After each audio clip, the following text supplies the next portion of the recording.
सर्वांचं मनपूर्वक स्वागत. 2026-27चा जो 16व्या वित्त आयोगाच्या ज्या शिफारशी आहे त्या सुद्धा पार्लमेंटमध्ये ठेवण्यात आल्या आणि सरकारने मान्य सुद्धा केल्या. बेसिकली जे काही तुम्ही अभ्यास साहित्य वाचत असाल, जे काही तुम्ही पुस्तक वाचत असाल इकॉनॉमिक्सचे, त्यामध्ये हा टॉपिक या लेक्चरच्या सहाय्याने अपडेट करून घ्या. सोबत त्याला काय म्हणतात, याच्यावर PDF नोट्स पण तुम्हाला अवेलेबल होईल. ती बरोबर आपल्या संदर्भ साहित्याला काय करून घ्या, जोडून घ्या. याचं कारण म्हणजे काय, पुस्तक अपडेट होण्याची जर तुम्ही वाट पाहत बसाल तर इकॉनॉमिक्स आणि विशेष करून इको पॉलिटीमध्ये मार्क तुम्हाला प्रॉब्लेम हे क्रिएट करू शकतात.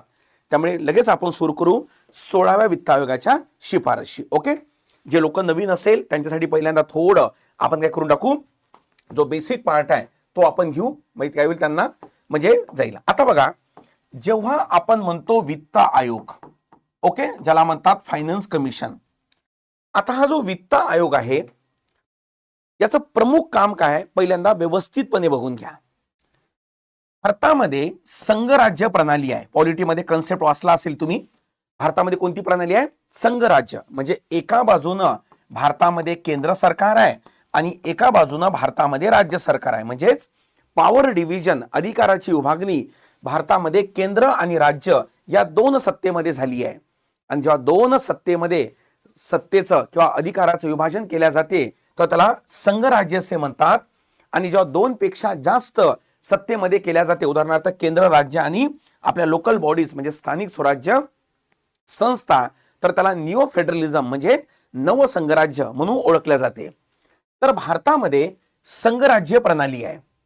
आणि सोबत एक कन्सेप्ट बघा, ज्या देशामध्ये संघराज्य असते तिथं अधिकाराची विभागणी झाली असते आणि ही विभागणी करण्यासाठी त्या देशामध्ये रिटन कॉन्स्टिट्यूशन म्हणजे लिखित काय असते, संविधान असते. लक्षात ठेवायचं, भारताचं संविधान लिखित स्वरूपात आहे. त्याचं एक कारण भारतामध्ये संघराज्य आहे बरं का. आणि भारतात संघराज्य आहे म्हणून भारताचं संविधान लिखित स्वरूपात आहे. जर कधी विचारते ना भारतीय संघराज्याची वैशिष्ट्ये सांगा, ते पाठांतर करण्याची गरज नाही आहे.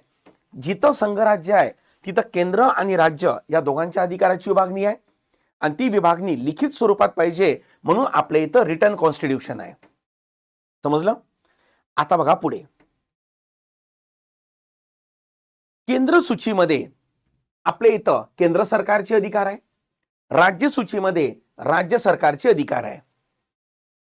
आणि सोबत बघा एक कन्सेप्ट आहे ज्याला म्हणतात फिस्कल फेडरलिझम, राजकोषीय संघराज्य. ज्या देशाच्या संघराज्यामध्ये ज्या देशाच्या संविधानामध्ये केंद्र आणि राज्य या दोघांच्या आर्थिक अधिकाराची विभागणी केल्या गेलेली असेल संविधानामध्ये, त्याला म्हणतात राजकोषीय संघराज्य, फिस्कल फेडरलिझम. भारतीय संविधानाच्या भाग 11 आणि भाग 12 मध्ये केंद्र आणि राज्य या दोघांच्या आर्थिक अधिकाराची विभागणी करण्यात आलेली आहे. त्यामुळे भारतीय संघराज्याचं मूळ स्वरूप हे कुठल्या प्रकारचं आहे? संघराज्य स्वरूपाचं आहे. तुम्ही म्हणाल सर शिकवायचं होतं तुम्हाला वित्त आयोग आणि तुम्ही हे काय शिकवत बसले? 2 मिनिटं थांबा. यामध्ये ओके हा कन्सेप्ट दडलेला आहे म्हणून होलिस्टिकली वाचा, समग्र वाचा. मार्क 100% 60-65च्या वर जाईल, अन्यथा 40च्या आतमध्येच मार्क राहतात. तर त्याला म्हणतात राजकोषीय संघराज्य. राजकोषीय संघराज्य म्हणजे काय? केंद्र आणि राज्य या दोघांच्या आर्थिक अधिकाराची काय झालेली असते? विभागणी ही झालेली असते. पहिला मुद्दा क्लिअर इथं. आता दुसरा मुद्दा बघा, भारतात राजकोषीय संघवाद असल्यामुळे आर्थिक विभागणी आहे आणि त्या विभागणीमध्ये एक कलम आहे ज्याला म्हणतात कलम 280. यानुसार आपल्या इथं केंद्र आणि राज्य या दोघांमध्ये कर विभागणी संबंधी तरतूद आहे. म्हणजे केंद्र जे कर गोळा करतो त्यापैकी काही हिस्सा हा राज्यांना दिला जाते. त्यासाठी दर 5 वर्षानंतर राष्ट्रपती कलम 280 नुसार वित्त आयोगाची काय करतो? स्थापना. हे सुद्धा फिस्कल फेडरलिझमचंच उदाहरण आहे. आणि कलम 281 नुसार मग ते संसदेमध्ये सादर केले जाते. वित्त आयोगाचं काम काय आहे? तर केंद्र आणि राज्य या दोघांमध्ये अधिकाराचं विभाजन करणे, अधिकाराचं विभाजन करणे म्हणण्यापेक्षा जे टॅक्स कलेक्शन झालं केंद्राला त्याचं काय करणे? वाटप करणे. हे काम वित्त आयोगाचं आहे कलम 280 नुसार. एकदम बरोबर. आतापर्यंत 15 वित्त आयोग स्थापन झाले आणि हा कितवा वित्त आयोग आहे? 16वा वित्त आयोग, ज्याचे अध्यक्ष आहे डॉक्टर अरविंद पनगारिया. आणि 1 फेब्रुवारी 2026 ला हा संसदेत अहवाल सादर केला, सरकारनं मान्य सुद्धा केला. आणि हा पुढील 5 वर्ष म्हणजे 2026-27 ते 2030-31 या कालावधीसाठी हा काय असणार आहे? हा शिफारशी या असणार आहे. ओके, चला पहिला मुद्दा क्लिअर झाला. म्हणजे वित्त आयोग जेव्हा आपण म्हणतो त्याचा उद्देश काय आहे, तर सेंट्रल आणि स्टेट या दोघांमध्ये अधिकाराची काय करणे, विभागणी करणे, हा त्याचा प्रमुख उद्देश आहे. ठीक आहे. आता एक गोष्ट इथं लक्षात ठेवणं ही गरजेची आहे.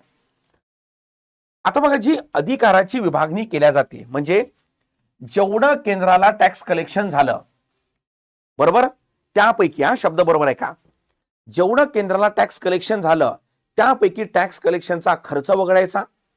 नंबर 2 सेस वगळायचे. नंबर 3 सरचार्ज वगळायचे. सेस आणि सरचार्ज लावण्याचा अधिकार फक्त केंद्र सरकारला आहे.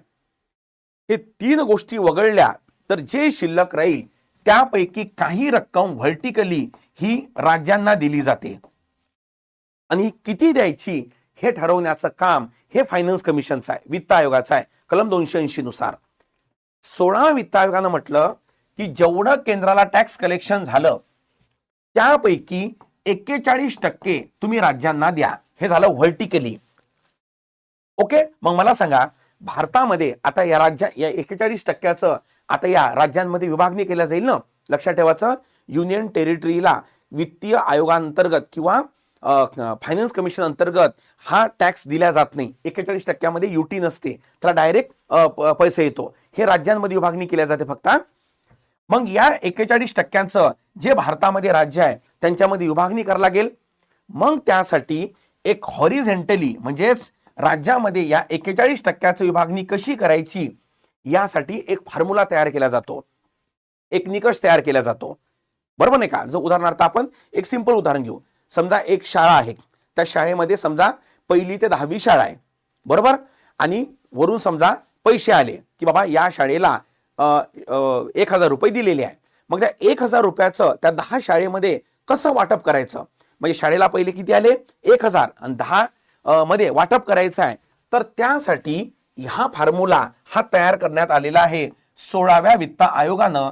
आणि परीक्षेच्या दृष्टीनं हाच इम्पॉर्टंट आहे. विशेष करून प्रश्न हे यावरच येण्यात येते. आणि प्रश्न ॲक्युरेसी बनावी म्हणून 15वा आणि 16 वित्त आयोगाचा आपण तुलनात्मक अभ्यास इथं करणार आहोत. पण पहिल्यांदा मला क्लिअर करा, तुम्हाला ही गोष्ट कळली का की 16 वित्त आयोगानं पहिले 41% राज्यांना दिले आणि त्यानंतर आता हॉरिझॉन्टली विभागणी करायची आहे राज्यांमध्ये, ती करायची आहे या फॉर्म्युल्यावर. इथपर्यंत क्लिअर आहे? इथपर्यंत ओके असेल तर कॉमेंट बॉक्समध्ये ओके मला ओके म्हणून सांगा. म्हणजे इथपर्यंत समजलं ओके एवढं सांगा. आता बघा, पहिला निकष आहे उत्पन्न अंतर. बरोबर, याच्यावर तुम्हाला माहित असेल, ही नोट्स पण आपली त्याला काय म्हणतात की म्हणजे याच्यावर देण्यात आलेली आहे, ती पण इकडे बघून घ्या. पहिला आहे उत्पन्न अंतर. आता बघा, उत्पन्न अंतर म्हणजे काय, त्याला इन्कम गॅप म्हणतात. कधी कधी लक्षात ठेवायचं, इथं तुम्हाला गरिबी हा शब्द सुद्धा वापरताना दिसला असेल कुठं किंवा दिसणार. ऍक्च्युली कुठंच न्यूज मध्ये आलं नाही बरं काय, हे जास्त याला हे नाही केलं गेलं, म्हणून मी मुद्दामून बजेटच्या आधी पहिल्यांदा हे सत्र घेऊन टाकलं. तर उत्पन्न अंतर म्हणजे काय, जे टॉपचे 3 राज्य असेल, 3 राज्य भारतामध्ये पर कॅपिटल इन्कमच्या बाबतीमध्ये, त्यांची सरासरी काढायची म्हणजे ऍव्हरेज काढायची. बरोबर, 2018 पासून 15 पासून तर 23 पर्यंत असा ऍव्हरेज काढायचा. आणि त्याचं जे ऍव्हरेज निघणार, बरोबर, ते ऍव्हरेज आणि आपल्या राज्याचं प्रति व्यक्ती उत्पन्न यामध्ये गॅप जेवढा असेल त्याच्यानुसार आपण त्यांना पैसे अलॉट करायचे. त्याला म्हणतात इन्कम गॅप. समजलं? ह्या 3ची सरासरी जे निघेल ही तर फिक्स आहे. आणि मग समजा महाराष्ट्र झालं, गुजरात झालं, यांची गॅप किती आहे, बरोबर, प्रत्येकाची, त्याच्यानुसार त्याला काय म्हणतात पैशाचं वाटप असेल. 15 वित्त आयोगानं त्याला 45% वाटा दिला होता, 16व्यानं तो 42% 5 दिला. म्हणजेच हा वाटा इथं कमी केला आहे. हा वाटा काय केला, कमी केला. जर दिसत नसेल तर काळजी करू नका, मी ग्रुपवर टाकतो PDF याची. नंबर 2 आहे लोकसंख्या. लक्षात ठेवायचं, लोकसंख्येचा निकष हा 2011चा आहे. 11 मध्ये आहे बरं का लोकसंख्या, कन्फ्यूज होऊ नका, 71 नाही आहे. तर तो निकष 15% होता, आता तो 17.5 केला, म्हणजे हा निकष वाढवलेला आहे. 16 वित्त आयोगानं. ठीक आहे इथपर्यंत. तिसरा निकष आहे लोकसंख्या कामगिरी. याचा अर्थ हा होतो की 1971 मध्ये लोकसंख्या किती होती तुमच्या राज्याची आणि 2011 मध्ये त्याला काय म्हणतात की ती लोकसंख्या कमी करण्यामध्ये तुम्ही काय भूमिका बजावली किंवा लोकसंख्या काही कमी झालेली आहे का, म्हणजे इथं फर्टिलिटी रेटचा पण विचार केलेला आहे या वित्त आयोगानं.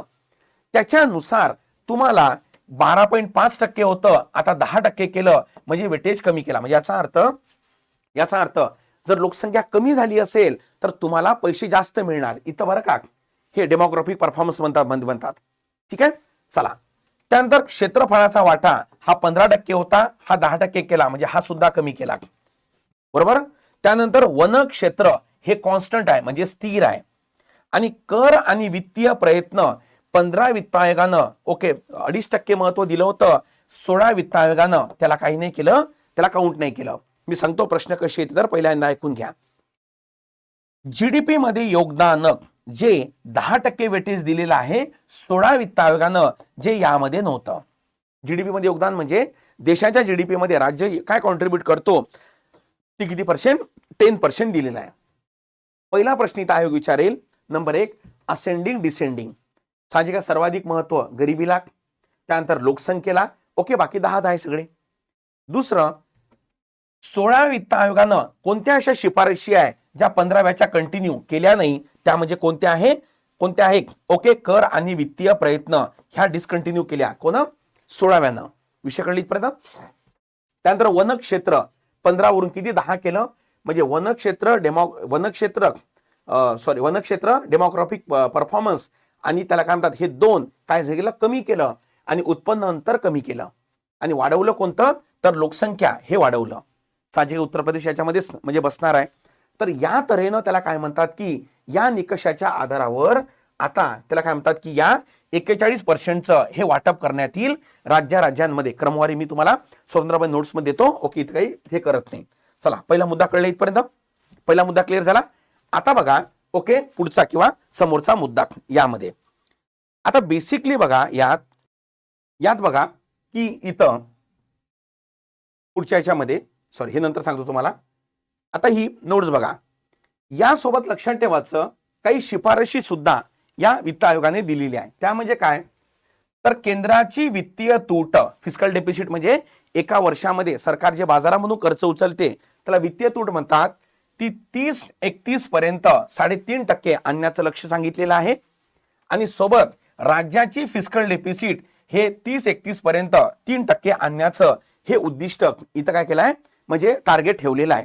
लक्षात ठेवायचं वित्त आयोगानुसार आहे बरं का. 30-31 इथं गडबड करू नका. ठीक आहे.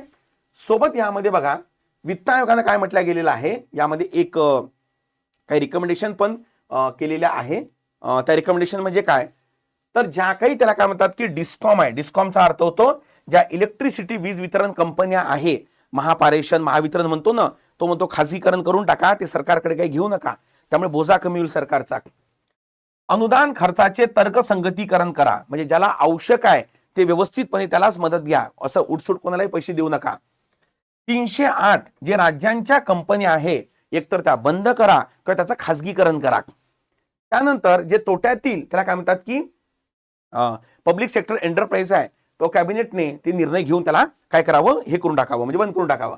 तर या तऱ्हेनं त्याला काय म्हणतात की 16व्या वित्त आयोगाच्या काय होत्या काही शिफारशी या होत्या.